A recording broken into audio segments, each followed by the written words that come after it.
She hasn't withdrawn that extradition bill. She says it's dead still. She won't do it, but she's not given anything for the protesters just yet to give them a nominal victory at least. And it seems like she's toeing and sticking to her guns here. Yeah, I mean, in a way, it's shocking but also expected that she said absolutely nothing new. Her first public appearance in some 2 weeks, weeks in which there's been continuing protests and action throughout Hong Kong, and she really has said the same lines that she's been reciting for several months now. Really astounding that a government can just completely fail to address the demands coming from the people here. Is she, I mean, that might be a sign of her running out of options. Do you think it is?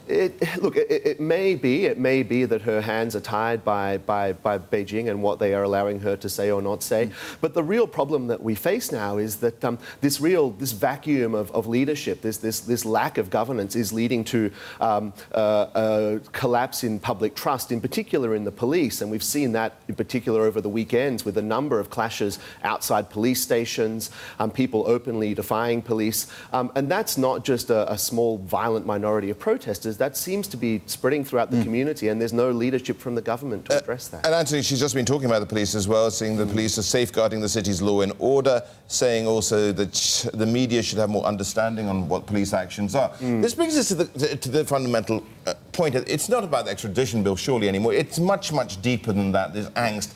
How did this administration lose the hearts and minds of the Hong Kong people?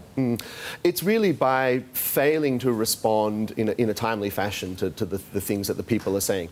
If Carrie Lam, after the first million-person march we saw in June, came out and said, look, I hear the community and we'll go slowly and we'll reconsider this extradition bill, none of the past couple of months would have happened.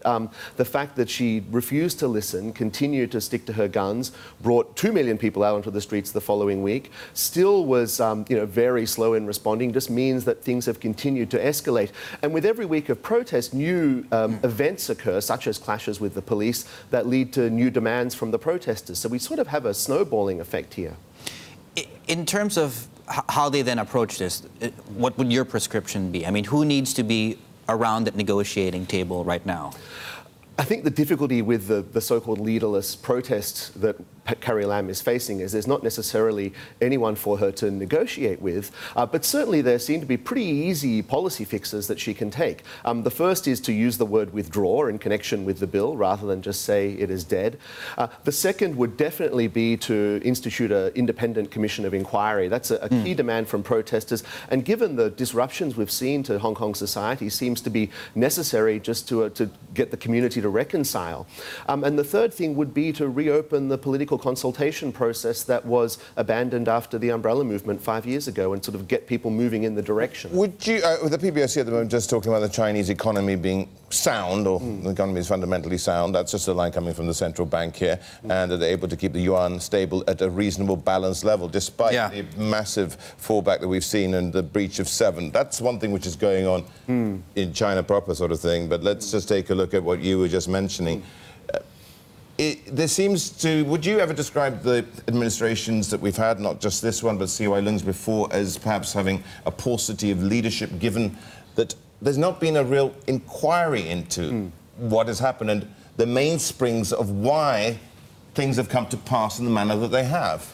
Exactly. Really, there should have been an inquiry after the umbrella movement of 2014, and you'd think that any government who had their city brought to a standstill for close to 3 months would want to know why, and to investigate some of the issues coming out of that. And if that had happened at the time, perhaps the government wouldn't find themselves in the position they are now. But to go back to your first point, certainly there's been a paucity of leadership, and that could be because none of the chief executives are politicians. They've never had to meet the people, run a campaign and respond to public opinion. They've only had to respond to 1,200 people that voted them in through the election committee, and that makes a difference to the kind of, to how equipped they are to be political leaders.